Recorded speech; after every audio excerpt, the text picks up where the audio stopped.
turma do 7º ano. Vamos lá, continuando os nossos exercícios. Matéria aqui que a gente já foi dada, mas algumas coisas a gente vai relembrar aqui. Tô aqui para explicar a vocês e a gente tirar dúvida.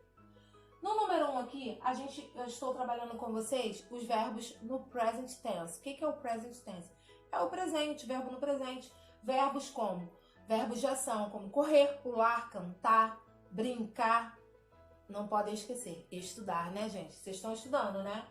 Então, eu vou ter que completar um verbo aqui para cada frase. Os verbos não se repetem. Mas aí, como é que eu vou saber o que significa cada verbo? O que eu vou saber? Como é que eu vou saber o que significa cada frase? É lógico que vocês vão ter que traduzir. Não no Google Tradutor, hein, gente? É no dicionário, tá? Então, cada verbo aqui corresponde a uma das frases aqui. Se vocês fizerem a tradução, vocês vão saber o sentido, que não pode estar algo fora totalmente do sentido. No número 2, vocês vão ordenar as palavras e vão formar as frases. Na hora que a gente vai ordenar as palavras, quando a gente começa uma frase aqui, o exemplo tá aqui, várias palavras aqui que vão formar as frases. Nessas palavras aqui tem verbos, né? Tem o sujeito, tem um advérbio. Então aqui, ó, eu começo fazendo com o sujeito, que no caso, nesse exemplo aqui, o sujeito é Richard. Então eu vou colocar Richard is living in London now. Lembrando aqui que esse is living é present continuous, que vocês já estudaram lá no 6º ano. Como é que eu formo o present continuous? Eu tenho que usar o verbo to be, vocês sabem lá desde 1900 e vovozinha, usando o ing no final, junto com o verbo. Então eu vou usar aqui is living. Por que eu usei is? Porque aqui é a terceira pessoa do singular, por isso que eu tenho que usar o is, tá? Aí eu vou complementar aqui, e aqui eu tô um complemento nominal, eu tô usando um advérbio. Aqui vocês vão ter que fazer a mesma coisa, lembrando sempre, começa sujeito, verbo e complementos. No número 3, o que vocês vão fazer no número 3? Vão escrever as frases no present continuous. Já dei a dica lá no número 2 e aqui também tem um exemplo. Vou fazer o seguinte, coloco o sujeito, de novo, o verbo to be, o meu verbo aqui, ó, meu verbo é open, e aí eu coloco opening, com ing no final, está até sublinhado. Isso aqui vai aparecer em todas essas outras frases. Eu tenho que colocar o verbo to be e o ing ao final, juntamente com o verbo principal. Mas aí, o verbo to be, eu tenho am, is ou are. Am, para a primeira pessoa do singular. Is, terceira pessoa do singular. Quais são as terceiras pessoas do singular? He, she, it, ou o nome de uma pessoa, ou um animal, ou um objeto, ou coisa. Somente. E se eu for usar, se eu tenho os outros sujeitos são no plural, eu uso o verbo are, tá? Então ficou claro isso aí. Nesse exemplo aqui, a frase está na forma afirmativa. Então eu uso Sayuri, primeiro é o sujeito, e aí eu venho com o verbo. Mas aqui, nesse caso aqui, na letra B, estou pedindo a frase na forma interrogativa.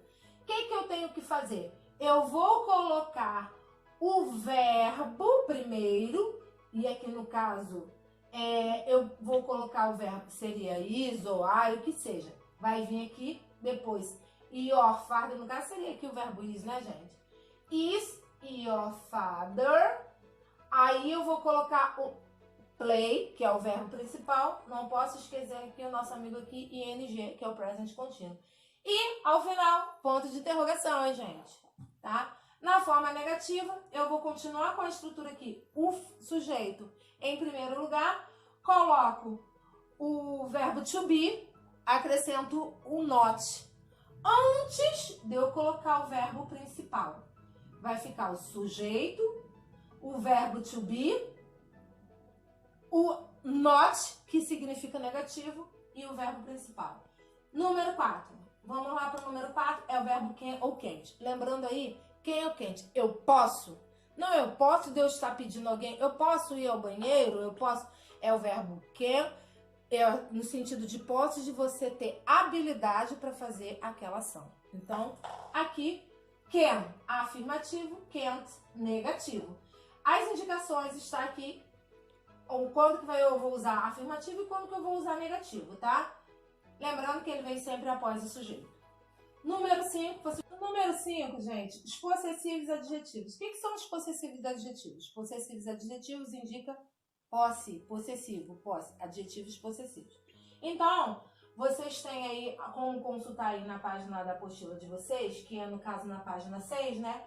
Vocês vão ter que ver. Primeiro, tem que saber qual é o sujeito. Lembrando que aqui, ó, sujeito composto.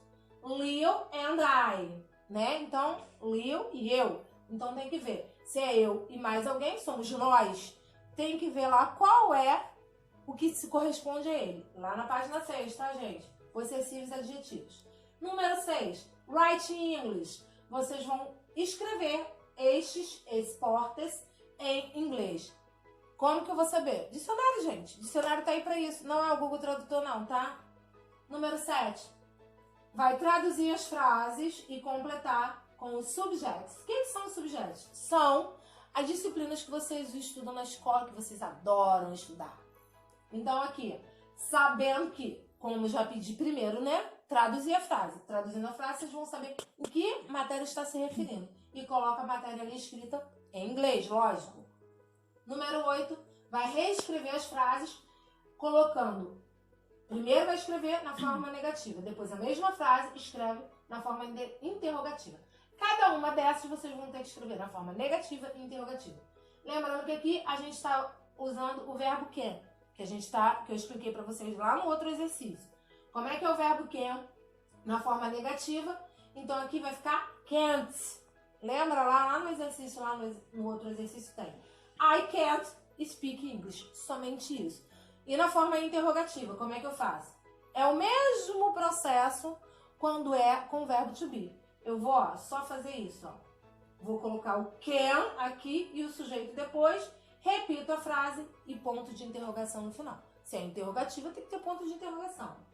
No número 9, eu vou completar com as I questions. As I questions são pronomes interrogativos. A gente já andou vendo isso aí, mas eu vou relembrar a vocês como que são os pronomes, as I questions, pronomes interrogativos. São pronomes que perguntam onde, qual, porquê, né? Então, esses são os pronomes. Cada um tem um significado. É claro que vocês também tem lá na apostila, isso aí marcadinho aí, que tá lá na página 5 da apostila, tá?